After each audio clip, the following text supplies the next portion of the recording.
where to start with this. I've been dealing with a series of strange symptoms my whole life. It started when I was in high school, and I started to experience these strange, what I would find out later were migraines. So they were these mainly dizzy spells where I'd get really, really dizzy, so dizzy that I couldn't even really turn my head for days at a time.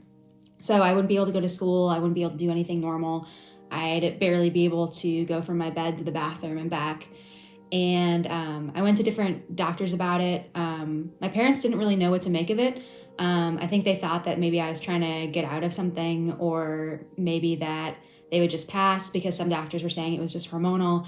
But this kind of just continued into my adulthood. And I learned that every few months I would start to experience these symptoms, and I just have to not go about my daily life for a while. And this was doable for a while. I felt like, okay, if I only have to miss a couple of days every so often, I mean, it sucks and it's definitely not comfortable, but at least I can survive. And then in my mid to late 20s, so when I was about 26, it got a lot worse. I started to get these crazy migraines that were lasting for weeks at a time. I could barely function or do my job. I'm a scientist, so being able to go into the lab and do the different tasks that I had to do was really hard. And things just kind of spiraled. So I started looking into what could I do to start to do something about these migraines, because by that point I'd gone to a neurologist who said, yeah, they're definitely migraines, though your main symptom is vertigo. These are definite I And so I looked into some alternative diets that I could try, and I really went all out because at this point it was really affecting my life. And when I had these dizzy spells, I could barely function. And so I went, I basically cut out all sugar. I cut out all grains. So any processed food, any grain, that's not just gluten, everything. So I was only eating meat, vegetables, and low glycemic fruit for a couple of years. And this seemed to work initially. Like my migraines started to go away. I felt like I could function a little bit again, and things were getting back to normal. And then when I was 27, I got what I thought was a urinary tract infection, or UTI. And I gotten a couple before, so I thought I knew what to expect. Just take an antibiotic and then everything will be fine. Within even just 24 hours or 48 hours, things would just start to lift. And this time I went into my doctor. He gave me the standard urinalysis. It was positive, and he said, okay, just take this antibiotic and you're gonna be fine. And I thought, yep, this is like every other time. And so I took the antibiotic. I started to have some weird symptoms from the antibiotic, so we kind of switched the antibiotic. But even before that switch, it felt like something was off. Like I wasn't responding like last time, and I didn't know what to make of that. And so I started to get a little bit nervous. And so even with the second antibiotic, things didn't resolve, and I started to get really nervous because I was like, okay, I've already taken this antibiotic for a week. I don't know what to do now. And my doctor was also a little bit at a loss. Like, this was unusual. And so I started to go to other specialists, try to see what I could do. They did more cultures. By this point, though the original doctor hadn't done a culture, but had done the urinalysis, but when people tried to do cultures after I'd already taken antibiotics, nothing was coming up positive. And so I didn't know what to do. And I started to do some research online, and it seemed like there were some people out there, some doctors who had this theory that that there were some people who get these chronic infections and that they would be culture negative. So you do these more traditional cultures and they wouldn't really come up because these bacteria would be breaking out of their biofilms or the lining of your bladder every so often. And you just had to treat with antibiotics for a longer period of time and things would get better, which made sense. Like this was in line with everything I thought to be true at the time. I still think there might be something to this idea. And so I went to a doctor who specialized in treating these kinds of chronic infections, and I started taking different antibiotics.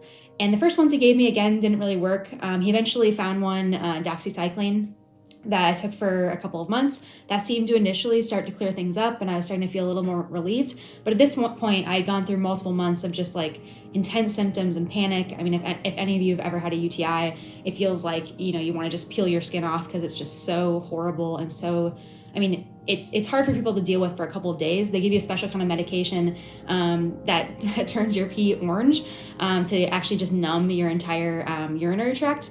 And, you can't take that beyond a couple of days, especially because it's carcinogenic.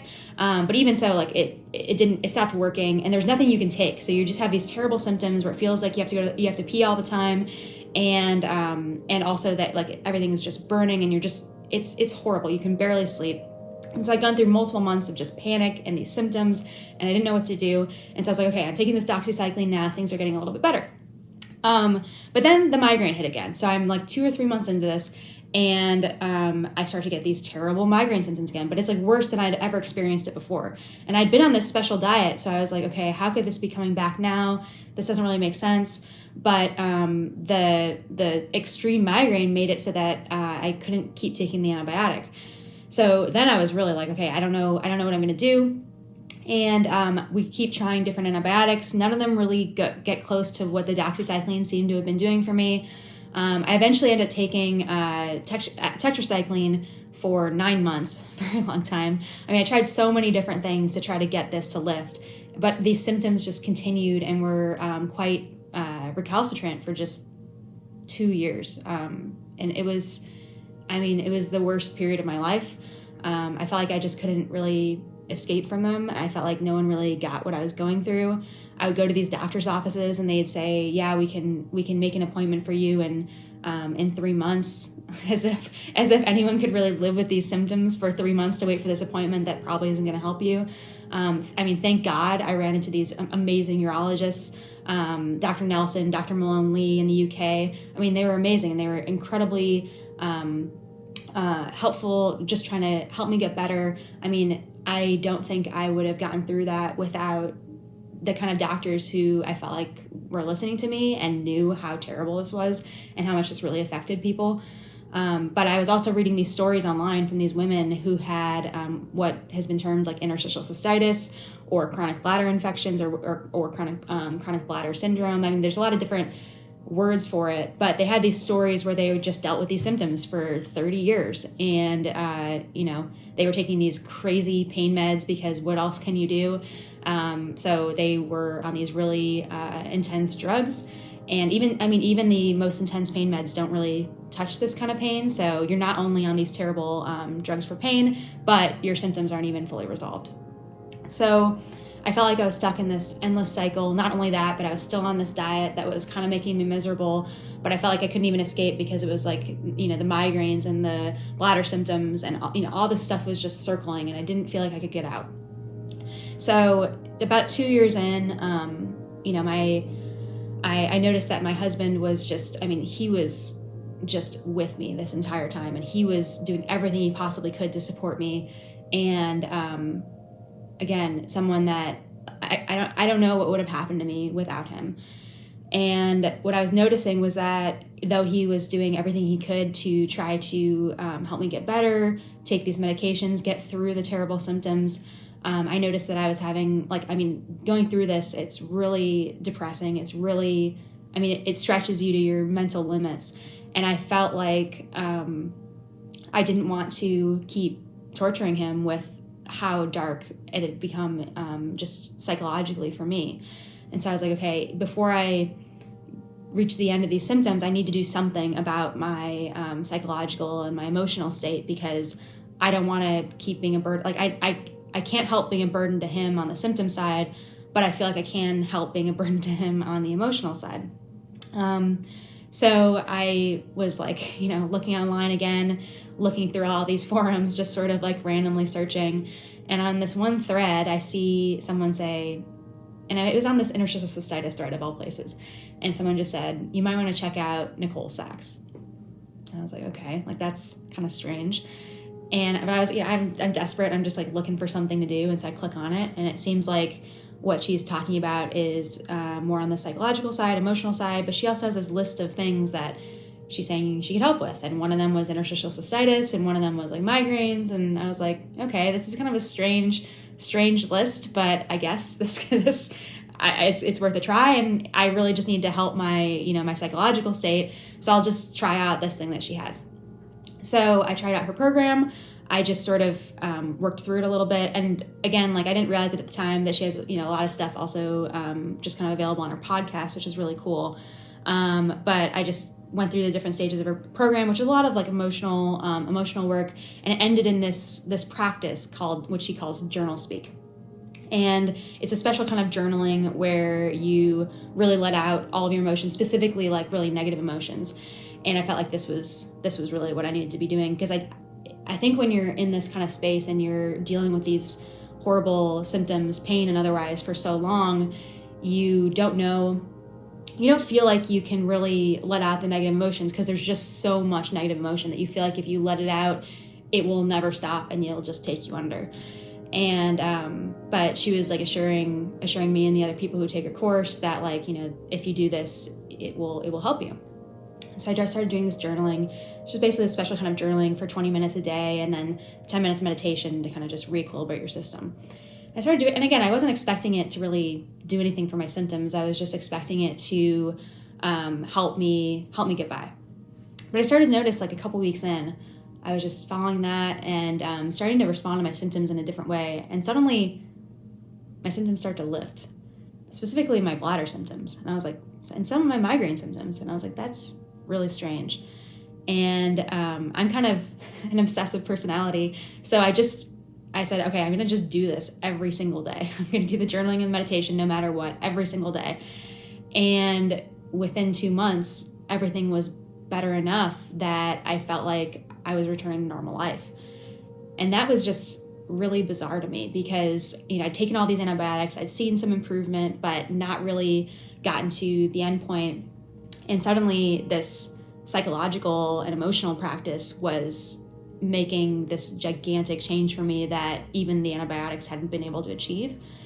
And I just kind of ran with it. I was like, okay, I'm getting better. I want to return to normal life. I want to be ambitious. I want to do something else now. I ended up, taking this job at a startup, which was incredibly intense. And I could have never even thought of that even a few months before I applied, because I had so many symptoms and I was so sick. And I was just amazed, like, how could this be possible? So I started reading all the books about it, all the original books that Dr. Sarno had read. He's the guy who came up with this theory around, like, what generates these symptoms.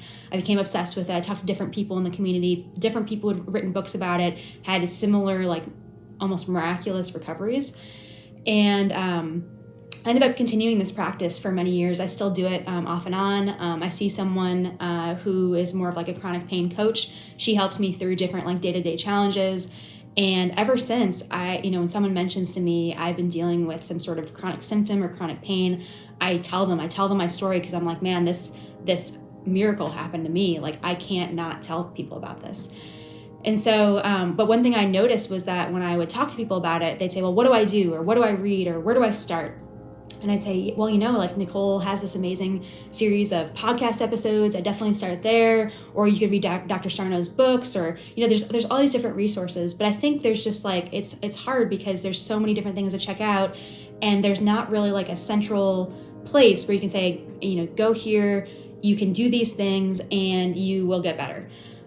It's hard for people, I think, to take it all in. And I think there's also, when you read Dr. Sarno's books, he mentions that he only thinks like 10 or 20% of people can really take this leap of faith and believe it to the point where they can get better.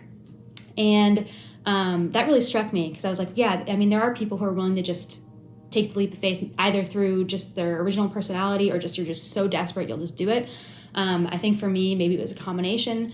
But what I thought was maybe there could be a way to generate evidence for people to look for pieces in their own life and in their own experience of their symptoms that would point towards this mechanism. Because if people can see, yes, this is consistent with this version of pain, and if I just do these exercises, it will get better because this is really what I have, then I feel like you won't have to take that much of a leap of faith.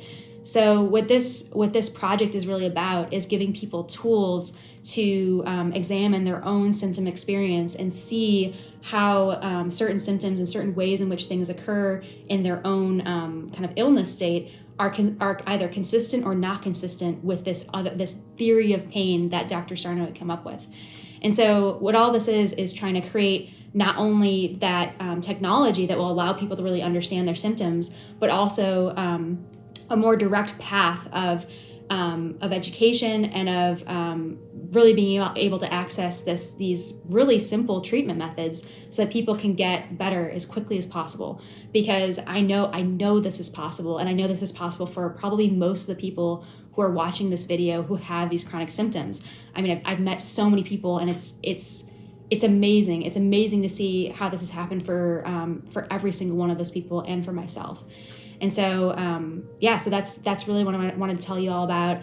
And if you want to reach out to me, please do. I'm happy to answer questions, but I really hope that this is something that helps you, because I think we can get to more than 10 to 20%. I don't think you have to live like this.